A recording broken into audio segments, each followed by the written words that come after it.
अस्सलामुअलैकुम, कैसे हैं आप? ठीक हैं? अपने आप को टाइम दे रहे हो?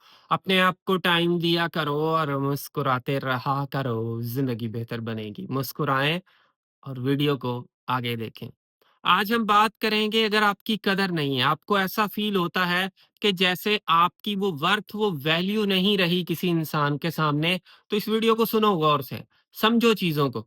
कुछ ना कुछ इंसान ऐसी मिस्टेक्स कर रहा होता है, ऐसी गलतियाँ कर रहा होता है जिसकी वजह से उसकी वो कदर नहीं रहती।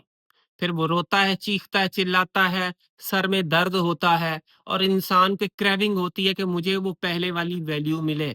जैसे पहले रिस्पॉन्स मिलता था, जैसे पहले केयर मिलती थी, जैसे एक दफ़ा कॉल करने पे अटेंड होती थी। अब आपसे ज़्यादा प्रायोरिटी दूसरी चीज़ों को दी जा रही है, दूसरे लोगों को दी जा रही है, इस टाइप की आपको फीलिंग आ रही है। तो इस वीडियो को सुनो गौर से। सबसे पहली चीज़ नफ्सियात कहती है कि हमेशा दस्तयाब रहने वाले लोग अपना असर खो देते हैं।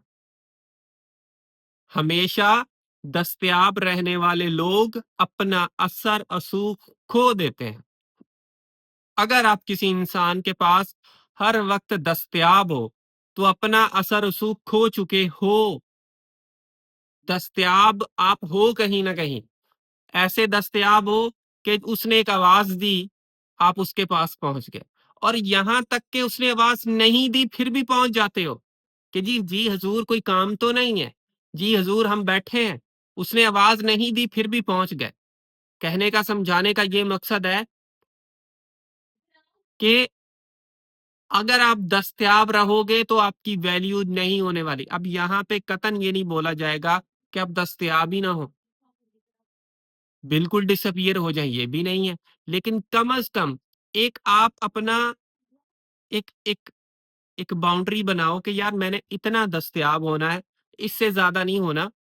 और स्पेशली जो मैं टेक्निक या तरीक़ेकार समझा रहा होता हूँ, वो तरीक़ेकार है कि अपने काम को पहले वक़्त, फिर दूसरे इंसान को वक़्त। काम से पहले किसी को रखोगे, तो वो आपको काम के बाद रखेगा और वो आपकी वो वैल्यू नहीं करेगा जो वैल्यू आप डिज़र्व करते हो। और मैंने ये बारहा वीडियोस में बोला है कि अपने काम, अपने पर्पस पे कभी किसी को प्रायोरिटी नहीं देनी कि बस उसने थोड़ी बात करनी है, हँसी-मज़ाक की, आपका डोपामाइन रिलीज़ हो गया, कोई 2-4 बातें हो गईं, तो आप खुश हो गए बड़े जी। आप जब अपने काम को हटकर किसी को वक़्त देते हो, आपके साथ यही होता है। तो काम को हटकर किसी को वक़्त नहीं दोगे। और देखो, मैंने पहले भी एक एग्ज़ाम्पल दिया है कि एक एक बॉटल है, पानी की बॉटल है। अगर उस पानी की बॉटल को लोकल दुकान से खरीदोगे तो आपको सस्ती पड़ेगी। उसको अगर आप रेलवे स्टेशन से खरीदो, क्या पता ₹10 महँगी पड़े।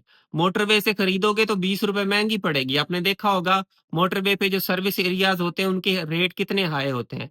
फिर अगर आप उसी चीज़ को एयरपोर्ट से खरीदोगे तो आपको ₹100 महँगी मिलेगी। क्या है? उनकी वैल्यू बढ़ती है अकॉर्डिंग टू प्लेसेस। अगर आप एक जगह पे या एक ही तरीके से किसी से डील कर रहे हो और आपकी वैल्यू नहीं हो रही, तो खुदारा चेंज करो अपने आप को, चेंज करो अपने जो आप काम कर रहे हो, जो चीजें कर रहे हो, जो टेक्स्ट कर रहे हो, जो मैसेजेस कर रहे हो, जो कंटिन्यू किसी से राब्ता कर रहे हो, उसमें चेंज तो लाओ। कुछ डेज तो वेट करो, 10-15 दिन, ताकि आपको रिजल्ट का पता लगे। और आप एक ही तरीके से डील किए जा रहे हो, टेक्स्ट किए जा रहे हो, मैसेजेस किए जा रहे हो, उसके पीछे लगे हुए हो। तो ऐसे तो चीज़ नहीं चलती ना। दूसरी चीज़ याद रखिएगा, डिसअपीयर होना है जब अगला बंदा आपकी डिसरिस्पेक्ट करता है। और कभी भी छोटी-सी भी डिसरिस्पेक्ट को इग्नोर नहीं करना। देखो, कोई डिसरिस्पेक्ट करता है या आपसे पीछे थोड़ा-सा हट रहा है, आप खुद थोड़ा-सा बैक हो जाओगे। डिसअपीयर होंगे तो वो बंदा कुछ दिनों बाद सोचेगा यार मैंने अपना लॉस कर लिया है। अगर आप डिसअपीयर नहीं होंगे, उसको फ़ील ही नहीं होगा। एक चीज़ उसके पीछे लगी, उसको क्या फ़ील होना है?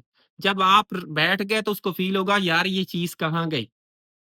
ठीक है ना? जैसे एक गाड़ी है उसका टायर है, अब टायर हमेशा कार को बोल रहा है मेरी वैल्यू मेरी, अगर वो टायर निकल जाए गाड़ी चलेगी नहीं। अगर टायर उसके साथ लगा हुआ है, लगा नहीं मैंने रहना है, फिर साथ में क्या मुझे मेरी वैल्यू तो नहीं होगी ना? टायर निकलेगा तो गाड़ी को पता चलेगा कि इसके बगैर तो मैं चल ही नहीं सकती। लेकिन उसको गरूर था कि मेरे इंजन में पावर है, बाकी सारी चीज़ें टायर की कोई वैल्यू नहीं है। कुछ छोटी-छोटी चीज़, एक नट है उसकी बड़ी वैल्यू होती है जिसका आपको अंदाज़ा नहीं। अगर आप उसकी ज़िंदगी में एक नट हो ना, अगर आप वहीं पे लगे रहोगे, और वो वैल्यू नहीं कर रहा तो वहाँ से हटो, ताकि उसको वैल्यू करनी पड़े आपकी कि यार इसकी में बड़ा रोल है। टायर का एक नट खुल जाए या किसी और चीज़ का एक नट खुल जाए, गाड़ी नहीं चलती, मसला करती है गाड़ी। छोटी-छोटी चीज़ें बड़ी इम्पोर्टेंट होती हैं। और आप क्या कर रहे हो देखो, अपने आप को देखो। चिपके हुए हो, लगे हुए हो किसी के पीछे और बिल्कुल अंधे बन के किसी के पीछे लगे हुए। तो ये चीज़ आपने खुद सोचनी है, कोई और सोचेगा नहीं। और आपके अंदर वॉक अवे करने का पावर हो। अगले बंदे को एक फ़ियर हो, एक डर हो कि यार ये बंदा पीछे हट जाएगा। अगर मैंने ये किया तो पीछे हट जाएगा। लेकिन उस बंदे को डर ही नहीं है, वो डरता ही नहीं है। उसको पता है ये कहाँ जाएगा, ये रोता, गिरता, पड़ता मेरे पास ही आना है, इसने कहीं नहीं जाना। इसकी क्या औकात है ये मेरे से हटे, इसकी क्या औकात है पीछे हो जाए। नहीं होगा ये बंदा पीछे। उसके ब्रेन में ये चीज़ आई हुई है। जब उसके ब्रेन में ऐसी चीज़ होगी, तो वो क्यों वैल्यू करेगा आपकी? वो तो डिसरिस्पेक्ट करेगा, वो तो डीवैल्यू करेगा, जो कि कर रहा है आपको। और आपको इस चीज़ का अंदाज़ा भी हो रहा है कि मेरी मेरी डिसरिस्पेक्ट हो रही है। लेकिन हमें चीज़ें समझ नहीं आती, वो तब समझ आती हैं जब पानी सर से गुज़र जाता है। फिर कहते हैं सर ये हो गया, आप ठीक बोल रहे थे, आप ठीक बोल रहे थे, हमें आपकी बात मान लेनी चाहिए थी।